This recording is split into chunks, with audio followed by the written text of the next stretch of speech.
The home office was my husband Mark's sanctuary, his fortress, and his deepest secret.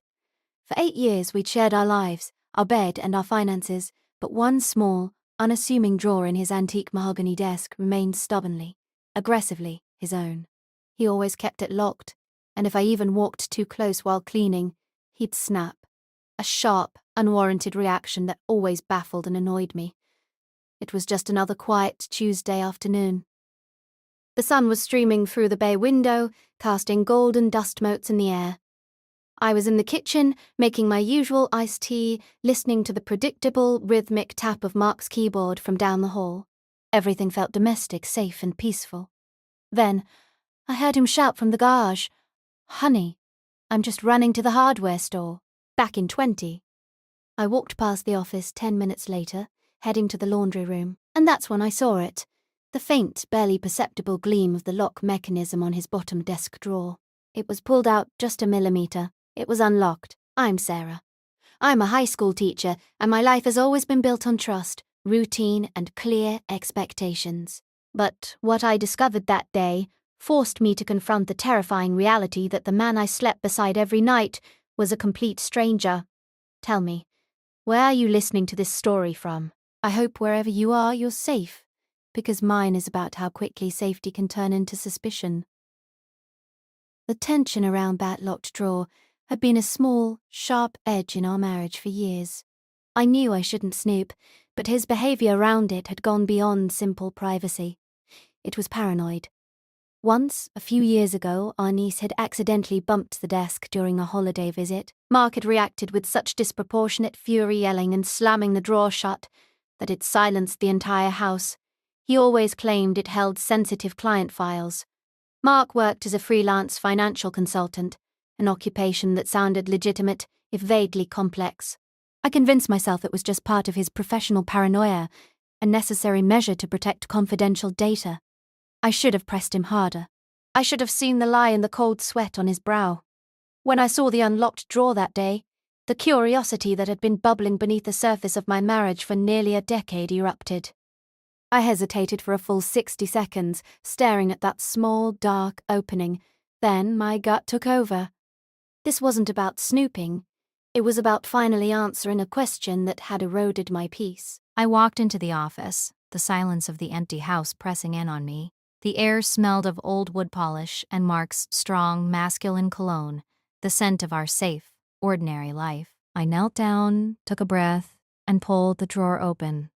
The drawer was not filled with folders labeled Client Confidential. The top layer was mundane, almost disappointing. There was a cheap burner phone, a stack of worn receipts, and a small velvet-lined box containing an old signet ring I'd never seen before.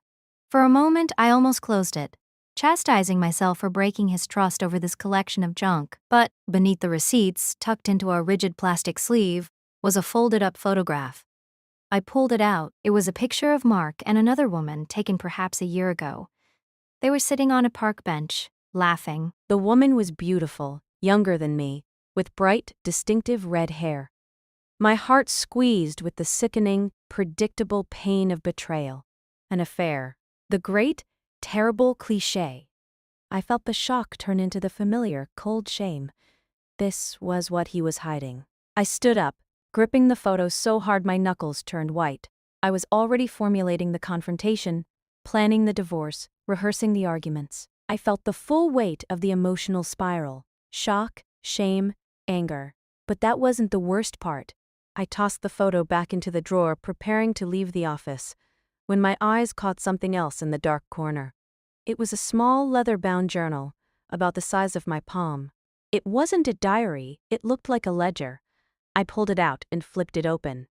The pages weren't filled with poetic prose or declarations of love for the redhead. They were covered in Mark's precise, looping handwriting meticulously organized in columns. The ledger wasn't a record of love. It was a record of money. On the first page, under the heading Project X, were 3 columns: P. Miller, J. J. J. Denton and K. Reese, $10,000, $15,000, and $8,000 respectively. On different dates. I felt a prickle of unease. This looked less like a financial consultant's records and more like something darker. Beneath the names, Mark had scrawled a note. All secured. Assets fully dispersed. Clean. My hands were shaking as I flipped forward. The remaining pages contained identical columns, listing names, dates, and amounts. There were at least 24 entries. The total cash amount listed in the paid column was staggering, $450,000. I had just found a micro-hook that changed the entire moral landscape. This wasn't just an affair. This was a criminal conspiracy. I quickly looked through the drawer again. Beneath the journal was a thick, official-looking document. It was a printed copy of a life insurance policy. The policyholder was Mark. The beneficiary was an offshore trust. The value was $1 million. And the insured life? P. Miller, the first name in the ledger. My breath hitched. I flipped back to the ledger, then to the life insurance policy.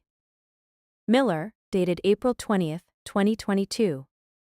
I remembered a news story from 2 years ago, a local businessman, Peter Miller, who had died in a boating accident, leaving behind a massive insurance payout. The story had been sensational because the payout was delayed due to questions about the beneficiary, and then I saw the second document. It was a blank, professional form labeled Death Certificate Application. The details were chillingly laid out. The name was J. Denton, the second name in the ledger. The listed cause of death was natural causes. I looked at the burner phone, the signet ring, the ledger detailing $500,000 in payouts, the mysterious offshore trust, and the evidence of an affair that was probably just a distraction. The climax wasn't a shouted argument, it was a devastating internal realization. I didn't find love letters or receipts for jewelry. I found murder and fraud. Mark wasn't just having an affair. He was running a complex, ruthless life insurance scam, finding people with large policies, arranging their deaths to look like accidents or natural causes, and collecting the payouts through his trust, paying off collaborators with the pay-date amounts in his ledger. The redhead, the affair, was likely just another name on that list, another asset he was in the process of monetizing. I felt dizzy, the clean, familiar scent of the office suddenly nauseating. My husband wasn't a consultant. He was a cold-blooded criminal. He thought I was just a naive wife, a quiet high school teacher too, focused on my job to ever look deeper than the surface. He was wrong. I was too detail-oriented not to see the pattern, and I was too moral not to react. My first thought was panic. He would be home I had to disappear, but then the rage, cold and focused, settled in. I had to secure the evidence. My hands, though still trembling, became steady. I pulled out my own phone, took high-resolution pictures of every page of the ledger, the life insurance policy, the death certificate application, and the burner phone's ID. I didn't touch the physical evidence, leaving his fingerprints intact. I closed the drawer, making sure it looked exactly as it had when I opened it. I walked out of the office, closing the door behind me. I didn't run. I walked to the kitchen, poured the iced tea I had forgotten, and sat at the dining room table, trying to make my breathing slow. I picked up my phone and dialed 911. 911, what is your emergency? I need to report a crime, I said, my voice unnaturally level. My husband, Mark Hayes. I believe he is involved in a series of life insurance fraud schemes, and I have evidence of multiple murders. I gave them my address and explained I was waiting for him to return. I sat there, sipping my tea, waiting for the sound of the siren, feeling the chilling contrast between the beautiful summer afternoon and the monstrous secret I held in my hands. It was the hardest hour of my life. Mark pulled into the driveway 20 minutes later, whistling. He came through the door with a bag of nails and a careless wave. Back already? Yeah, they had exactly what I needed, he said, heading toward the office. Just gonna drop this off and... He stopped dead in the hallway. The blue and red flashing lights were reflecting off the front window. The sound of tires crunching gravel signaled the arrival of 2 unmarked police cars and 1 patrol unit. Mark turned to me, his eyes wide with stark terror. What did you do? I stood up, pushing my chair back slowly. I went to the drawer, Mark, the one you left unlocked. The look of sudden, crushing defeat on his face was the last moment of emotional connection we would ever share. He hadn't just underestimated my curiosity, he had underestimated my moral compass. He thought his secrets were safe because he was careful with the key. He didn't realize the most dangerous thing in his life wasn't the police, but the wife who loved order and truth more than she loved him. 2 officers moved quickly, restraining Mark against the wall. He was shouting, but his words were incoherent, lost in the roar of his downfall. As they walked him past me, I didn't look at his face.